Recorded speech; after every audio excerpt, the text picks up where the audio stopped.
So Joseph Campbell talks about, when asked by Bill Moyers in the Power of Myth series that was done just before he died in the 1980s. Um, well, are these myths true? Are some myths more true than others? Joseph Campbell's response is they're all true. This is very complex. The bigger your ego, which means the smaller your identity, the more complicated and complex and difficult it is to accept that. The more inflated your ego, the more confused you are because you're living in a state of isolation without understanding it. But at the same time, you're reaching out and kind of like venom, that gooey stuff, for connections. But your perception of life is distorted based on the size of your ego. So, it's like Carlos Castaneda. I like Carlos Castaneda's writings. That doesn't mean that I think he's a good person or that I even think he's intended to be what I perceive him to be. Carlos Castaneda, in my take, based on parts of him that come out in his writings, plus the actual narrative of him essentially being what was considered a fraud. Compare Carlos Castaneda to Moses, there's no difference. Compare Carlos Castaneda to Muhammad, there's no difference.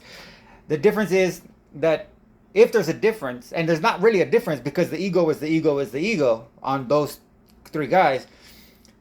And if Moses is not even a Egyptian character co-opted by the Jews, Muhammad has some historic relevance. Okay, so to compare Muhammad to the Buddha. The Buddha's message is, hey guys, I'm a reflection of you. You're all me. Muhammad's message and Moses, supposedly, like Jesus, is that, hey guys, you're nothing like me. You'll never be anything like me. So don't even try. And Carlos Castaneda's message was a little, he tried to, so this is what, he's a manipulative, narcissistic individual. In his brain, his main objective was, I want something. What do I want? I want recognition. I want fame. I want wealth.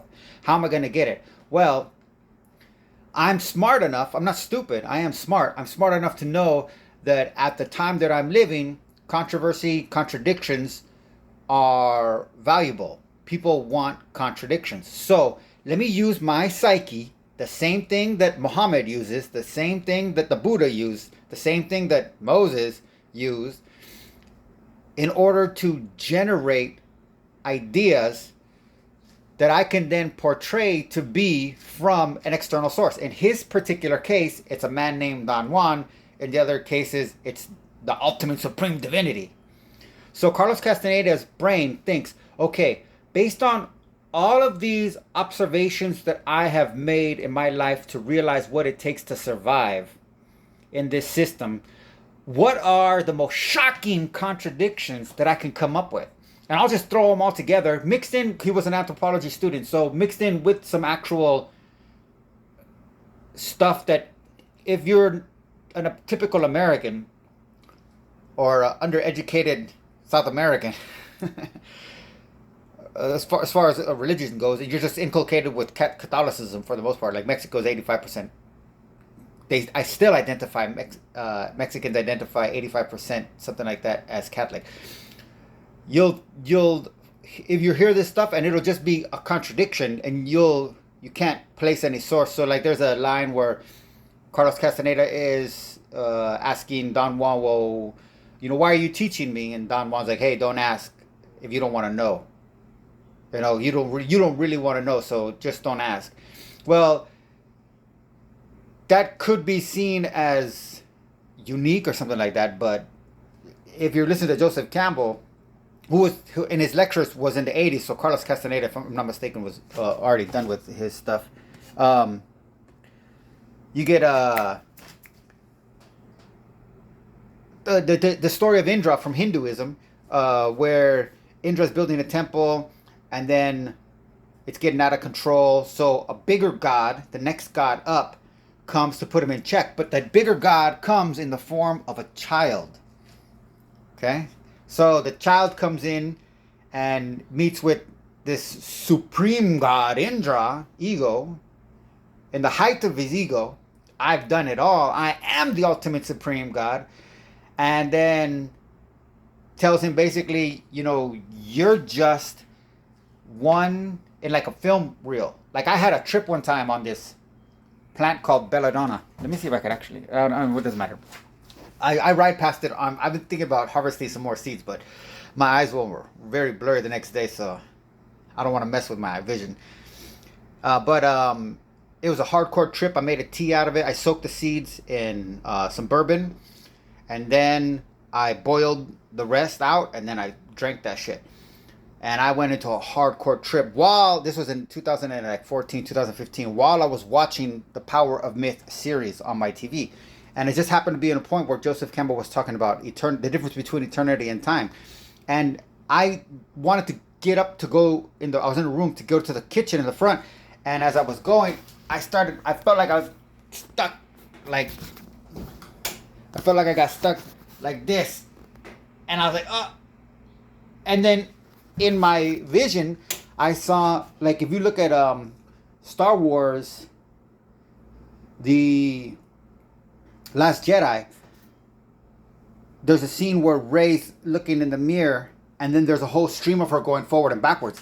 I saw a stream of me going side to side, and they were the next level of movement, finishing my step. But I was stuck in that one state. And the overwhelming feeling was, what? I don't even matter. It doesn't matter what I do, because I'm just a single cell in a film reel. If you cut it out, you don't even see it. You don't even see the miss movement, because it's just like a movement per second. So or frames per second. So so in this story, Indra, they're having this conversation, and Indra's arguing like, hey, I'm the greatest. I'm the only Indra that there's ever been. And the supreme god that's in the form of the child sees a bunch of ants walking on the floor and starts laughing. And Indra's like, what are you laughing at? And he's like, okay, you don't ask if you don't want to be hurt. And Indra says, I ask, teach. And the child says, see those ants? He's like, Indra's every one of them. Each one of them accomplished what you accomplished, got to the level that you got to, and said, I am the greatest and most supreme of all. And then fell right back down to the level of an ant, which is the hierarchical. It's all symbolic in its own right. So it's just this story. So Carlos Castaneda dug into his mind and used the most powerful force in the entire realm of existence that we, including black holes, and that's the human psyche, and pulled stuff out of his ass, basically, as far as he saw it. Another good example is Slavoj Žižek, which is a philosopher, Marxist philosopher, out of Slovakia. Just recently, he talked about wisdom, and he's like, oh, I don't like this wisdom. I don't like this wisdom. You see, wisdom is, okay, a wise man, and he comes up with like 5 different variations of a statement, and to assert that wisdom is just fake. The idea of wisdom is fake because you could just pull something out of your ass and it's going to sound wise. Like, oh, a wise man doesn't believe this, and a wise man believes all things, or a wise man believes all things can't be believed, or whatever. However, he goes through this circle, and in the end, he comes to the conclusion: see, that's all fake because I just made it up right in front of you. Dismissing the fact, first and foremost, that one, I made it up. So his ego is a pretty big ego. Um, and in the context of his ego, he's thinking, if I say I did something for a reason, who are you to tell me that I didn't do what I said that I did? So if I say I'm making up wisdom by making up these statements, and I'm just, the only place I'm pulling them out of is my mind, then I've just proved to you that they're fake because I didn't use anything other than my mind. I would posit to Slavoj Žižek, first and foremost, that's a psychological projection of how you see yourself personally. You don't see yourself as wise, you see yourself as a smartass.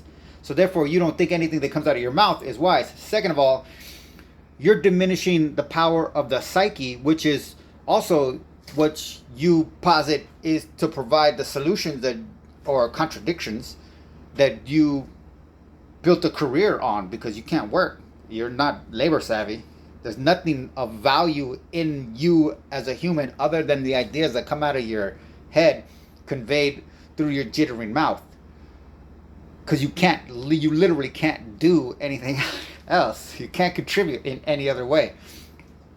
So his projection is, if I make this stuff up, it must be fake. In my opinion, diminishing the significance that everything comes out of the psyche. So when he's trying to think of wisdom, he's thinking, what, because he sees himself as a completely unwise smartass, that's the image that he has personified for a character to commercialize his existence and survive in a capitalist system. That's his main objective, is, okay, I'm going to come up with ideas that are the opposite of the way that I typically think, but he still uses the psyche. So everything comes out of the psyche. So all of these religious symbols, they come out of the psyche in desperate attempts to convey particular messages. Even if their goal is to lie,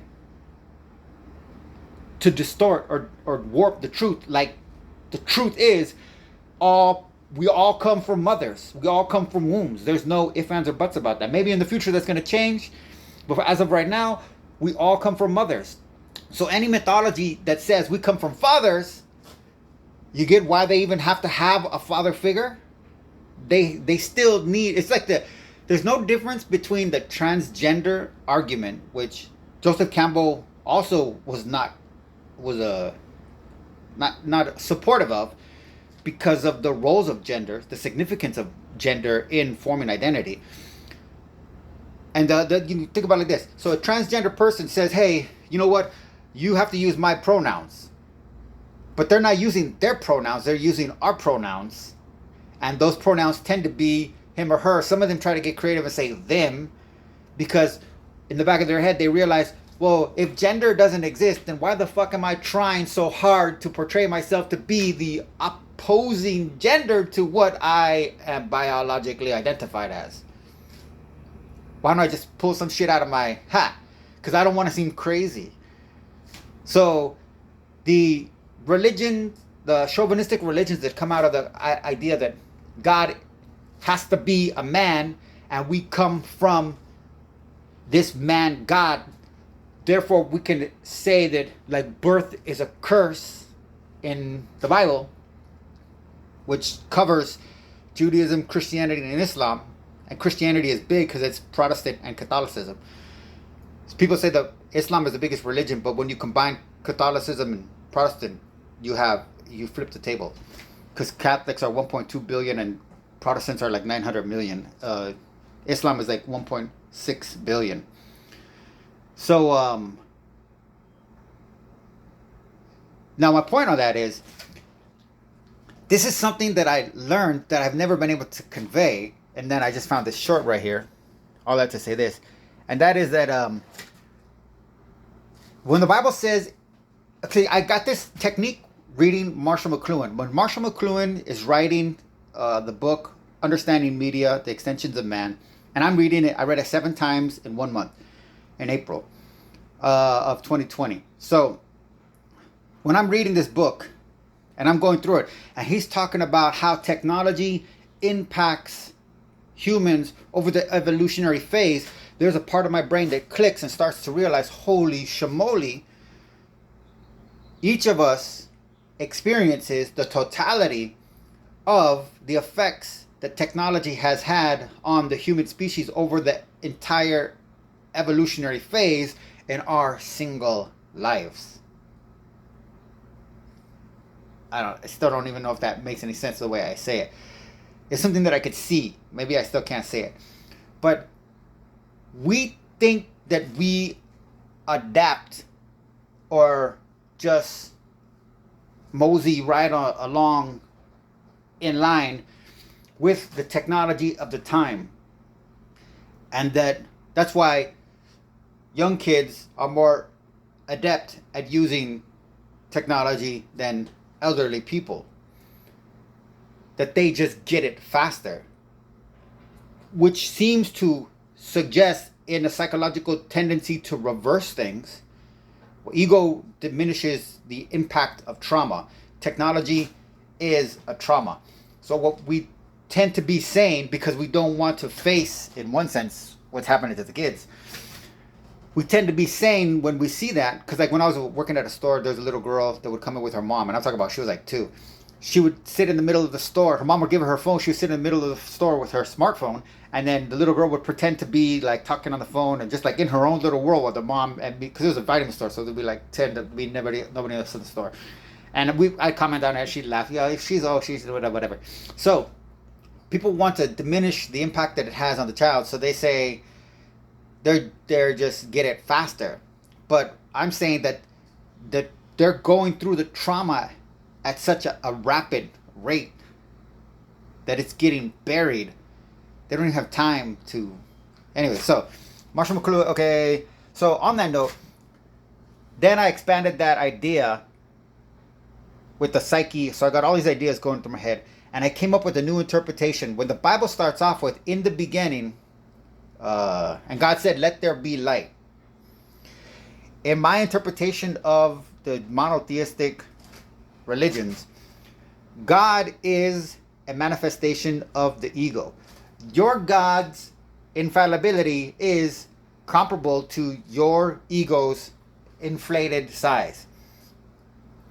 The bigger you perceive, the bigger your ego actually is, the grander your God, your projection of God is, to the point where at a certain point, your God justifies the genocide, robbery, and mayhem, enslavement, imprisonment, and even rape of other people based on your ego's perception that how can I be wrong if all I'm doing is serving this magnificent, infallible, omniscient, what's the all-powerful? Omnipotent entity. I'm just an extension of that. So, in the beginning, God said, let there be light. I think that the people that made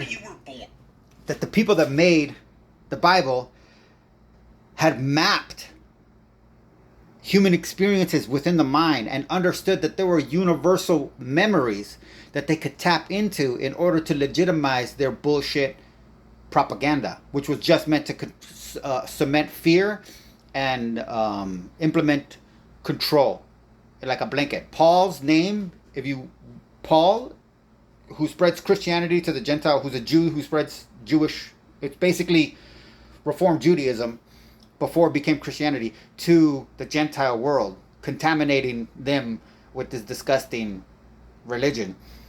Paul means to blanket over.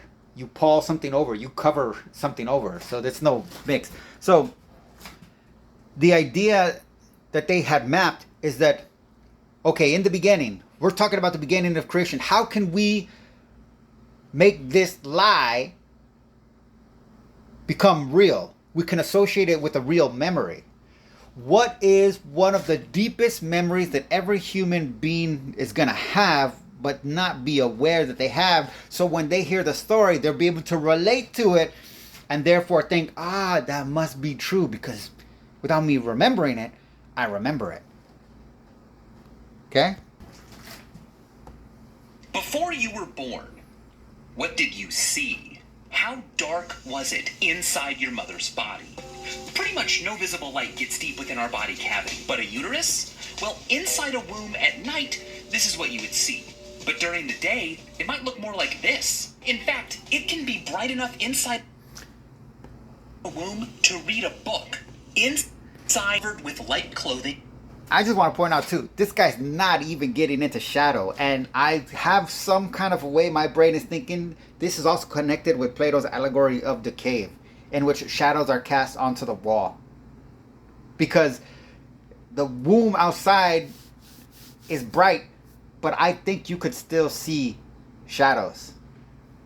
I mean, they didn't say it, I just, off the top of my head, because shadow's a big component of reality. And my thing, the only thing that's faster than the speed of light in the universe is shadow, because shadow, once you turn on the light moving, but the shadow's already there.